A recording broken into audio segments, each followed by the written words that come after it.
పెను తుఫాన్లకు కదల్లేదు, భూకంపాలకు ఒరిగిపోలేదు. కానీ మనిషి స్వార్థానికి 3000 ఏళ్ల నాటి ఆ కల్పవృక్షం మనుగడే ప్రమాదంలో పడింది. పర్యావరణ ప్రేమికుడు రామ్దేవ్ ఆపద్బాంధవునిలా వచ్చి ఆ చెట్టుకు పునర్జన్మనిచ్చారు. అలాంటి అరుదైన దేశ విదేశీ వృక్షాల కోసం హరితవనాన్నే సృష్టించి కళాఖండాలలో నింపారు. భాగ్యనగరం సమీపాన ఇలాంటి విశేషాలకు నెలవైంది ఆయన నెలకొల్పిన హరిత నందనవనం.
ఏమండోయ్, నేనేనండి కల్పవృక్షాన్ని.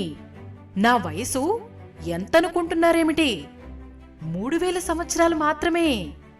ఇప్పటికైనా నాపై శ్రద్ధ వహిస్తున్నారు, సంతోషం.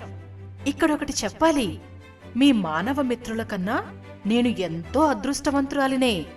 ఎందుకంటే ఇంత పెద్దదాన్నైనా నన్ను బాగా చూసుకుంటున్నారు. సరే, ఇదిలా ఉంచుదాం. నేను మీ కోరికలు తీర్చే కల్పవృక్షాన్ని కదా, అయినా కూడా అడ్డంగా ఉన్నానంటూ పెకిలించి పడేద్దామని చూశారు. హతవిధి, నేనిచ్చిన ఈ భూమి మీద నాకింత చోటే ఇవ్వరా?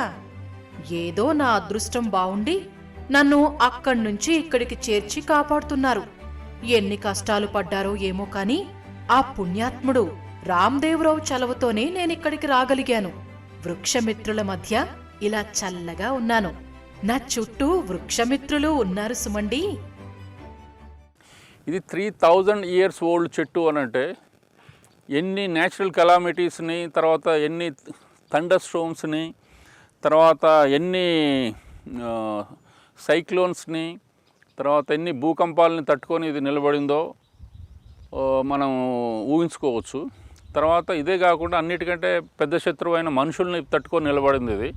ఇప్పుడు మనుషులు ఏదైనా కొంచెం పెద్దగా అనిపిస్తే దాన్ని కట్ చేసేసి దాన్ని ఏదో స్వప్రయోజనాల కోసం వాడదామని ట్రై చేస్తూ ఉంటారు. అది మీకు అందరికీ తెలిసిన విషయమే. అలాంటి అన్నిటిని తట్టుకొని ఇది నిలబడిన చెట్టు. తర్వాత ఇది ఒక విజయవాడ రోడ్లో ఒక సైట్లో ఉండే అనమాట.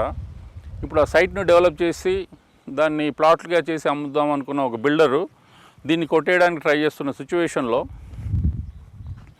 వచ్చేసేసి మేము వాళ్ళకు కొంచెం ఒక అమౌంట్ను ఆఫర్ చేసేసి దాదాపు 32 లక్షల రూపాయలు ఖర్చు పెట్టేసేసి మేము దీన్ని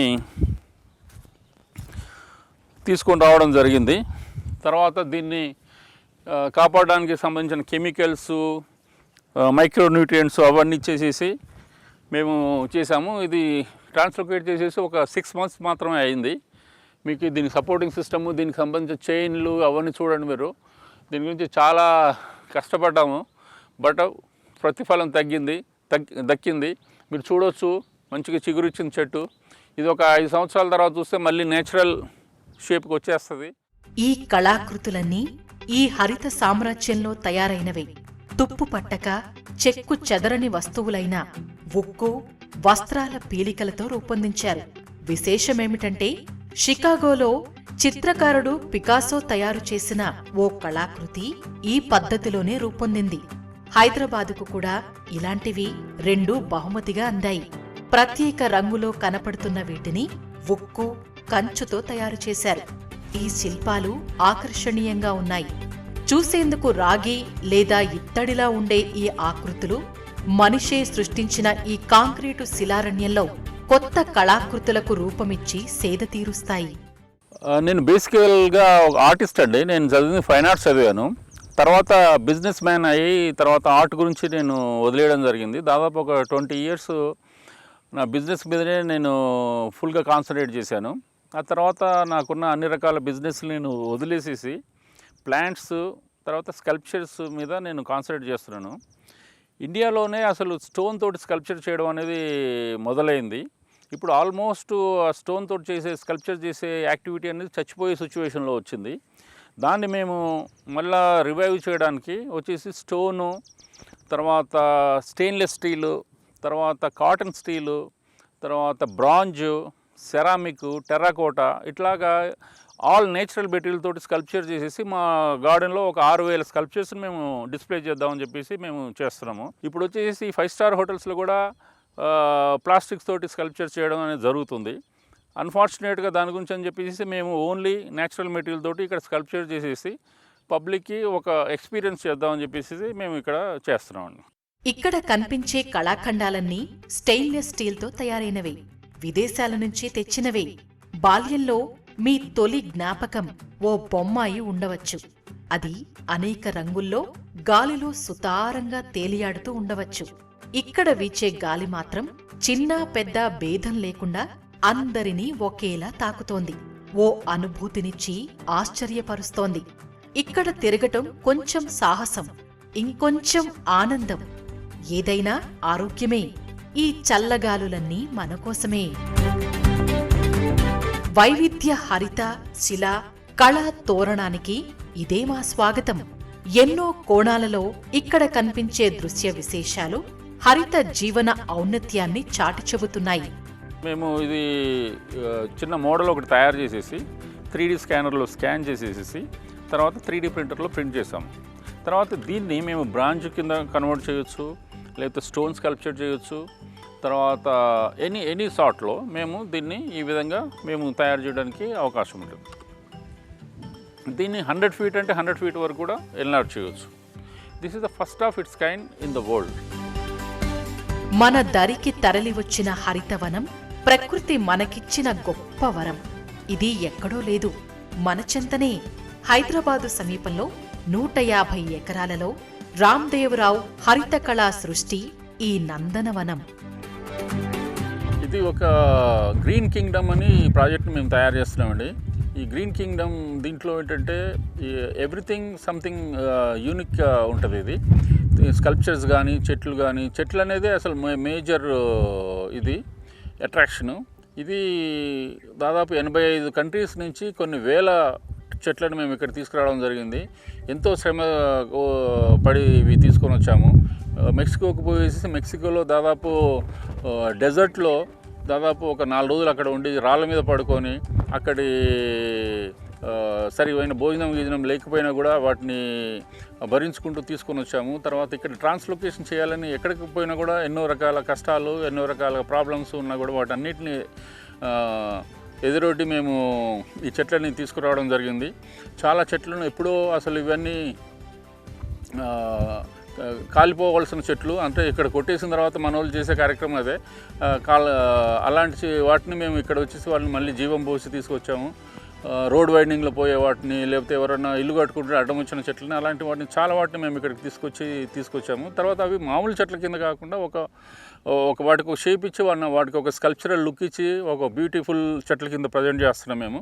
అంటే ఒక ఆర్డినరీ అమ్మాయి మేకప్ చేసిన తర్వాత హీరోయిన్ ఎలా అవుతుందో ఆ విధంగా మేము చెట్లను కూడా ఆ విధంగా మేము క్రియేట్ చేసాము.